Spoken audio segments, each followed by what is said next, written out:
Bonjour à tous et bienvenue sur notre podcast Le Galta, dédié à l'immobilier de Suisse romande et plus particulièrement au canton de Vaud. Je suis aujourd'hui avec mon acolyte Vincent pour vous parler d'un sujet fondamental lors d'un projet immobilier. Et ce sujet, c'est quelles sont les questions à se poser avant de mettre en vente. Bonjour Anna. Bonjour Vincent. Vaste sujet.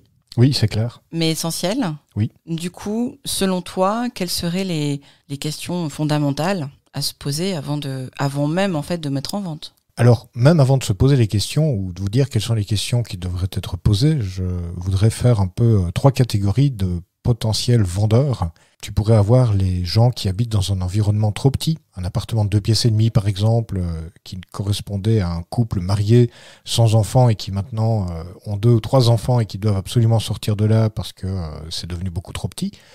Puis il y a les propriétaires qui doivent déménager pour une raison professionnelle, soit pour une raison de promotion, soit pour une raison de mariage ou de divorce par exemple. Et puis il y a une troisième catégorie qui serait les propriétaires pour qui la villa est devenue trop grande. C'est devenu une charge de travail qui est devenue vraiment difficilement supportable. D'accord. Et du coup, pour chacune de ces catégories, quelles seraient les questions de base à se poser? Par exemple, dans le premier cas, tu m'as parlé des propriétaires qui ont un bien qui est devenu trop petit. Oui, alors pour les propriétaires dont le bien est devenu trop petit, typiquement, ils seraient propriétaires, admettons, d'un appartement de 2 pièces et demie, ils pourraient se demander, est-ce que je dois vendre cet appartement pour pouvoir acheter une villa, par exemple? Parce que vous pourriez aussi avoir le cas de figure où ces gens peuvent continuer à être propriétaires de cet appartement, le conservent, le louent, par exemple, pour avoir un objet de rendement, et puis par-dessus peuvent acheter une villa. Entre nous, soit dit, c'est assez rare. Généralement, quelqu'un qui veut acheter un bien plus grand va devoir vendre le bien plus petit pour pouvoir récupérer ses fonds propres et le bénéfice éventuel qu'il va réinvestir dans un objet d'une valeur plus élevée. D'accord, mais ça serait quelque chose qui pourrait être possible pour certains propriétaires. Et là, la démarche, ça serait de voir avec son banquier, basiquement. Absolument, oui. Parce que ça va être une question vraiment financière. Est-ce que la personne peut se permettre d'avoir 2 prêts hypothécaires pour 2 objets? Est-ce que l'ensemble génère suffisamment de revenus que pour pouvoir payer l'ensemble des frais qui sont liés à cela? D'accord. Ensuite, il y avait la deuxième catégorie, les propriétaires qui doivent vendre pour des raisons, on va dire, géographiques ou situationnelles, comme un divorce, malheureusement, ou un mariage, ou un nouveau travail, etc. Voilà, j'ai envie de dire que c'est la vie qui va poser la question et qui même va imposer la réponse du genre « je dois vendre parce que je dois déménager ».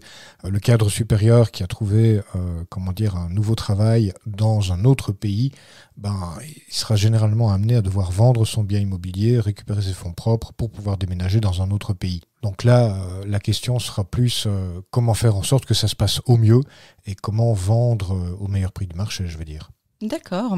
Du coup, on a la dernière catégorie qui était par rapport à une maison trop grande. Oui, absolument. Alors, statistiquement parlant, c'est quasiment la catégorie avec qui nous travaillons le plus en ce moment. Ce sont des personnes qui arrivent à l'âge de la retraite ou qui ont déjà dépassé l'âge de la retraite, qui vivent dans une villa individuelle ou une villa jumelée, peu importe, qui techniquement est devenue beaucoup plus grande ou beaucoup trop grande pour leurs besoins et qui représente vraiment une charge de travail à entretenir qui devient vraiment très lourde pour ces personnes.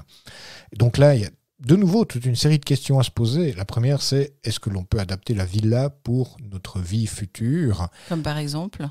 Souvent, ces gens vont avoir des difficultés de mobilité dans un futur relativement proche. Oui, c'est possible, en tout cas, ça serait une possibilité. C'est une possibilité ou c'est une crainte que ce type de personne peut avoir à ce stade de leur vie.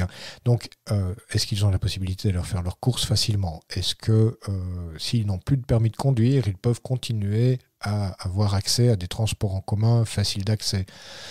Est-ce que la maison peut être adaptée si jamais il n'arrive plus à marcher dans des escaliers, par exemple? D'accord, donc avec peut-être pas un ascenseur, mais d'autres aménagements qui permettraient de continuer à utiliser la maison, en fait. C'est une possibilité. Maintenant, dans la pratique, ce que je remarque, c'est que la plupart de ces propriétaires qui arrivent ou qui sont arrivés à l'âge de la retraite vont vouloir aussi récupérer une partie de l'investissement qui est coincé, somme toute, dans la valeur de la maison, pour s'acheter quelque chose de plus petit, comme un appartement en propriété par étage, et profiter plus de la vie, de pouvoir partir en voyage, de pouvoir, partir de chez soi tout en fermant la porte et en étant certain que les choses sont totalement sécurisées, ce qui n'est pas forcément le cas quand vous quittez une maison, c'est un peu plus stressant. Oui, puis je me disais, une solution serait de, quand c'est possible, créer un espace que l'on peut louer, enfin un appartement à l'intérieur de la maison, mais c'est aussi une charge quelque part. Pour certaines personnes, certaines seront désireuses et d'autres non, parce qu'il faut trouver un bon locataire, et ça n'empêche pas certaines charges de propriétaires, comme l'entretien du jardin ou ce genre de choses, qui sont parfois prennent du temps et de l'énergie. C'est vrai. Mais fondamentalement, chaque cas de figure va être différent, et donc il n'y a pas une seule réponse à une seule problématique. D'ailleurs, il va y avoir autant de réponses que ce qu'il y a de types de propriétaires différents et de types de situations différentes. Mais de mon expérience, arrivé à l'âge de la retraite ou passé l'âge de la retraite, les gens veulent vraiment profiter de la vie, se la couler douce, être peinard chez soi et préfèrent avoir un appartement qui ne demande plus aucun entretien plutôt que de vivre dans une maison, dans une villa. Mais le cas de figure que tu mentionnes pourrait très bien se présenter. Toutes les choses sont à analyser et puis il faut voir quelle est la meilleure solution pour cette situation-là en fait. D'accord. Et du coup, je pense qu'on a fait le tour, mais quel serait ton dernier conseil ou ta conclusion par rapport à tout ça ? Chaque situation est différente et il faut se donner le temps d'avoir une phase de réflexion. C'est vraiment la phase de réflexion qui est primordiale parce que de cette phase de réflexion, certaines pistes vont se dégager et puis de ces certaines pistes, on va en réduire la quantité pour arriver à 2 possibilités finalement et puis décider, ok voilà, maintenant j'ai décidé de faire comme ça et à partir du moment où les gens ont décidé de faire les choses, elles vont se produire. Super. Merci beaucoup pour ta réponse. Je t'en prie. On se retrouve dans une semaine pour un nouvel épisode. En attendant, vous pouvez sans autre aller visiter le site imo4g.ch pour en apprendre davantage au sujet de l'immobilier de Suisse romande et du canton de Vaud. À la semaine prochaine. À la semaine prochaine.